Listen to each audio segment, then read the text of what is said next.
Por que tantos jovens gastam como se não houvesse amanhã? Por que os adultos acumulam poupança como se fossem viver para sempre? Porque no final, muitos se arrependem. A resposta está em uma teoria econômica de 70 anos atrás e que ainda explica e expõe os nossos erros financeiros. Prepare-se. Hoje você vai entender porque o seu futuro depende das escolhas de hoje. A hipótese do ciclo de vida econômica é uma teoria desenvolvida pelos economistas para entender como os indivíduos comportam-se em relação ao consumo e à poupança ao longo de suas vidas. Em 1936, John Keynes colocou em questão o consumo no centro de sua obra Teoria Geral do Emprego e do Juro da Moeda. Ele argumentou que as famílias consomem uma parte de sua renda e poupam o restante, sendo que as famílias mais ricas tendem a poupar mais. A proporção dos gastos das famílias, segundo Keynes, determina o tamanho do multiplicador de renda, que é o aumento da renda gerada pelos gastos provenientes do governo. Para os economistas keynesianos, o efeito do multiplicador é fundamental para entender como a economia oscila entre períodos de crescimento e recessão. Por isso, compreender o consumo das famílias é essencial para a gente estar analisando o comportamento econômico. Keynes também observou que quando a economia cresce, o aumento dos gastos das pessoas tende a ser menos acelerado com o aumento da renda, o que significa que elas gastam proporcionalmente menos. Consequentemente, quanto o consumo diminui em relação à renda, o multiplicador se reduz e a economia começa a estagnar. No entanto, essa previsão de Keynes não se confirmou completamente, pois, ao longo prazo, a relação entre consumo familiar e renda mostrou-se estável em diversos países. Após a Segunda Guerra Mundial, por exemplo, esperava-se uma estagnação da economia, mas, ao contrário, as economias de vários países se recuperaram e prosperaram. Um dos motivos para essa divergência em relação à previsão de Keynes é que os indivíduos não consomem apenas com base na renda atual, mas também consideram expectativas futuras. Com isso, em 1954, o economista Franco Modigliani questionou uma das ideias centrais de Keynes, a de que pessoas gastam apenas o que têm no presente. Modigliani argumentou que os indivíduos são racionais e planejam seu consumo ao longo da vida, levando em conta não apenas a renda atual, mas também a renda futura esperada. Essa perspectiva ajudou a explicar por que o consumo familiar e a renda mantiveram uma relação estável no longo prazo, mesmo em cenários econômicos variados. Com isso, Modigliani propôs algo revolucionário para a época. Planejamos nossa vida financeira como um roteiro de 3 atos: juventude, maturidade e velhice serem etapas interligadas, onde poupar e gastar são estratégias, não impulsos. A ideia central é que as pessoas planejam seu consumo e poupança de forma a manter um padrão de vida estável, desde o início da vida adulta até a aposentadoria e, eventualmente, o fim da vida. No início da vida adulta, quando as pessoas começam a trabalhar, elas geralmente têm uma renda que excede seu consumo imediato. Essa diferença entre a renda e o que é gasto permite que eles acumulam riqueza,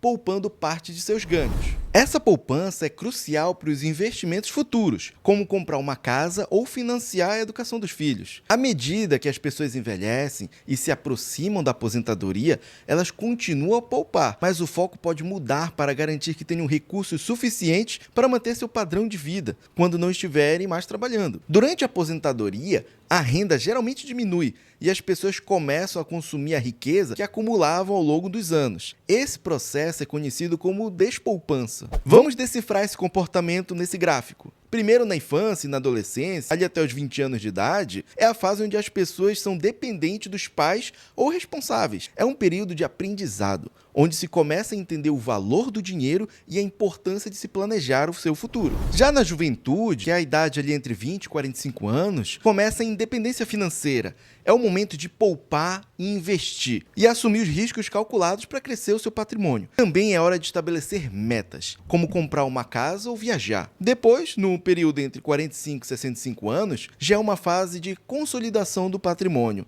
e prepara para a aposentadoria. A atitude financeira deve ser mais conservadora, com planejamento de previdência e seguros para garantir a segurança no futuro. A próxima etapa, que é acima dos 65 anos, é a aposentadoria, no qual o objetivo agora é usar o patrimônio acumulado ao longo da vida para viver com tranquilidade. É importante gerenciar os gastos para que os recursos durem por todo o período de aposentadoria.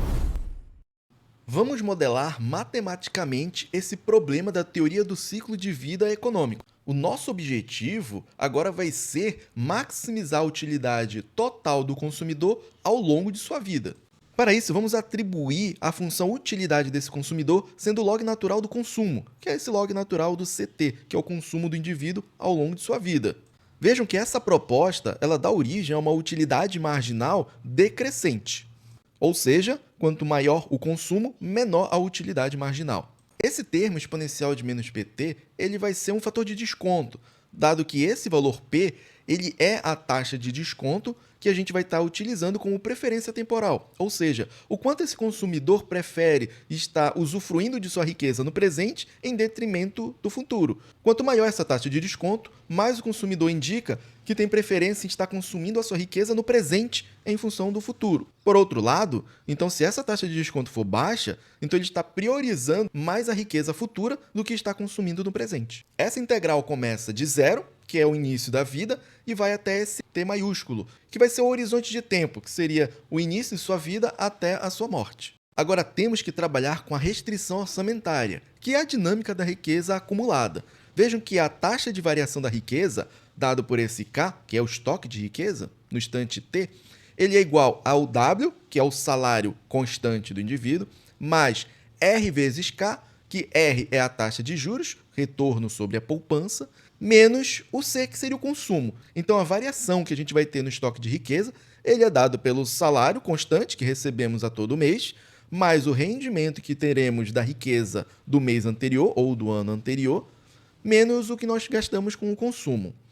Vamos adotar que esse estoque de riqueza no início da vida é igual a zero, por isso que K0 é igual a zero, e o KT, que seria o fato da riqueza dele no instante da morte, é igual a zero. Então, nesse modelo, estamos adotando que os indivíduos vão consumir todo o seu patrimônio ao longo da vida. Para determinar o caminho ótimo do consumo e da riqueza, vamos utilizar a condição de primeira ordem estabelecida pela equação de Euler, que é montar o hamiltoniano associado a esse problema. Vamos derivar o hamiltoniano em relação ao consumo. Com isso, nós vamos ter como resposta a exponencial de menos PT dividido por C menos lambda, e você tem que igualar isso a zero. Isolando o lambda, agora a gente tem a relação entre o multiplicador e o consumo. Lembrando que a evolução do multiplicador no tempo é igual a menos R vezes o lambda. Do relacionamento entre o multiplicador e o consumo, derive em relação ao tempo. Utilize a regra do produto. Agora você vai perceber que à esquerda você tem a derivada do lambda no tempo, e você vai estar utilizando a informação anterior da evolução do multiplicador, que ele é menos R vezes lambda. Substitua a esquerda. Simplificando as contas, você vai chegar que a taxa de crescimento do consumo vai ser igual a R menos P. Em outras palavras, nós temos que esse crescimento do consumo vai depender que essa relação seja positiva. Nesse caso, a taxa de juros, que é o retorno sobre a poupança, tem que ser maior do que a taxa de desconto. Com isso, nós vamos ter uma renda maior para poder consumir mais. No entanto, se você preferir ter uma taxa de desconto maior do que o retorno sobre a poupança, teremos um crescimento do consumo negativo. Isso faz com que a gente tenha dívidas. Essa equação diferencial do consumo é separável. Então você consegue integrar ambos os lados e conseguir chegar na solução, que vai ser o consumo inicial vezes o exponencial de R menos P vezes o T. E essa função do consumo carrega essa característica dita anteriormente. Se a gente tiver a taxa de retorno maior do que a de desconto, vejam que o consumo cresce. Agora, se a taxa de desconto for maior do que a taxa de retorno, vamos ter uma diminuição do nosso consumo. Agora, para determinar o acúmulo de riqueza, vamos partir lá daquela restrição da dinâmica de estoque. Então, dado que a gente tem aquela restrição, a gente vai estar só reescrevendo ela e utilizando um fator integrador que vai ser o exponencial de menos RT. Multiplica aí dos dois lados, vai fazendo a continha que tu vai chegar no resultado. Depois você vai substituir o consumo ótimo dentro dessa nossa equação diferencial. E agora a gente vai estar integrando para poder estar encontrando a relação do estoque de riqueza. E o resultado vai ser toda essa expressão que vocês estão vendo. A única coisa que a gente ainda tem que estar obtendo é esse consumo no tempo zero. Vejam que a riqueza depende desse consumo inicial que a gente vai ter. Eu vou estar te dando uma dica de como estar encontrando isso. Você vai pegar aquela expressão que a gente tem do acúmulo de riqueza e onde tiver um T minúsculo, substituir pelo T maiúsculo, que seria o tempo final de vida. E você vai lembrar que aquela nossa condição inicial, que o acúmulo de riqueza nesse tempo do T maiúsculo é igual a zero. Aí você vai pegar essa expressão do acúmulo de riqueza e igual a zero. Vai simplificar fazendo umas continhas e você vai chegar no resultado do consumo inicial, que é o C0. Agora, para finalizar, basta pegar esse consumo inicial que a gente encontrou o resultado e substituir lá na expressão do acúmulo de riqueza. Vamos verificar numa simulação que eu fiz programando em HTML. Olha como fica. Podemos estipular um salário inicial para esse indivíduo. Aqui eu vou estar estipulando um salário igual a 1.000 unidades monetárias. A taxa de juros eu vou estipular em 0,11 e inicialmente eu vou colocar uma taxa de desconto de 0,09. Lembra que a gente precisa ter aí a taxa de juros maior do que a taxa de desconto. E vamos supor que esse indivíduo ele vai estar vivendo ao longo de 80 anos. Basta apertar aqui em simular. Pronto. Aqui a gente tem em vermelho a acumulação da riqueza dele e essa torre aqui meio ciano, né? O consumo, ótimo.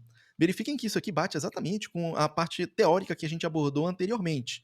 O que a gente pode estar tirando aqui, se você colocar o mouse aqui por cima, você vai perceber essa evolução, tanto do consumo quanto da riqueza acumulada. Aqui em cima, se a gente colocar no topo, ele vai ter algo em torno ali, ó, de um consumo ótimo de 2.895 e uma riqueza acumulada de 17.439. Agora, e se a gente priorizar muito mais o futuro ao invés do presente? A gente estaria baixando essa nossa taxa de desconto. Eu vou colocar para 0,7 para a gente priorizar mais o futuro. Veja o que acontece. Agora a gente tem um aumento na nossa riqueza acumulada. Foi para 72.721 e um consumo de 9.000. Isso ocorre porque agora a gente está priorizando mais o futuro e não está usufruindo dessa riqueza no presente. Legal, né?